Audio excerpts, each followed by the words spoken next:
Harry Potter and the Philosopher's Stone. "And here's Harry," said the giant. Harry looked up into the fierce, wild, shadowy face and saw that the beetle eyes were crinkled in a smile. "Anyway, Harry," said the giant, turning his back on the Dursleys, "a very happy birthday to ye." Harry opened it with trembling fingers. Inside was a large, sticky chocolate cake with "Happy Birthday, Harry" written on it in green icing. Harry looked up at the giant. He held out an enormous hand and shook Harry's whole arm. It filled the whole damp hut with flickering light, and Harry felt the warmth wash over him as though he'd sunk into a hot bath. He passed the sausages to Harry, who was so hungry he had never tasted anything so wonderful, but he still couldn't take his eyes off the giant. No," said Harry.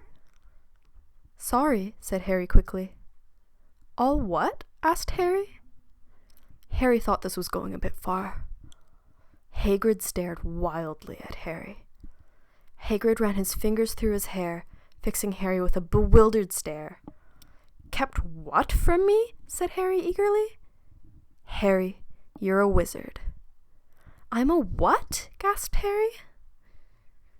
Harry stretched out his hand at last to take the yellowish envelope, addressed in emerald green to Mr. H. Potter, the floor, hut on the rock, the sea.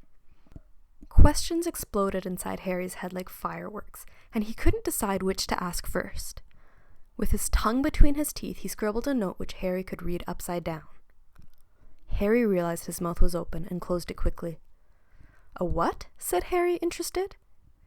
"You knew?" said Harry. Harry had gone very white. Harry Potter not known his own story when every kid in our world knows his name. "What happened?" Harry asked urgently.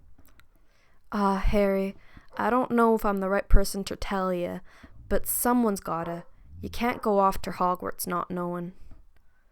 "Gulpin' gargoyles, Harry. People are still scared." "Could you write it down?" Harry suggested. "Dark days, Harry. That's what you get when a powerful evil curse touches you. Took care of your mum and dad and your house even. But it didn't work on you, and that's why you're famous, Harry."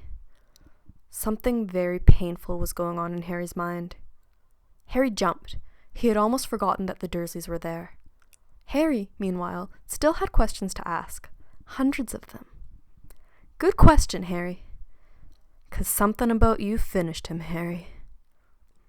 Hagrid looked at Harry with warmth and respect blazing in his eyes, but Harry, instead of feeling pleased and proud, felt quite sure there had been a horrible mistake. Harry looked into the fire.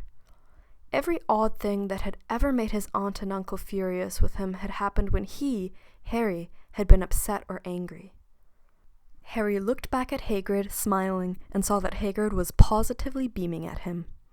"Harry Potter, not a wizard. You wait, you'll be right famous at Hogwarts."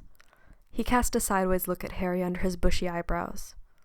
"Why aren't you supposed to do magic?" asked Harry. He took off his thick black coat and threw it to Harry.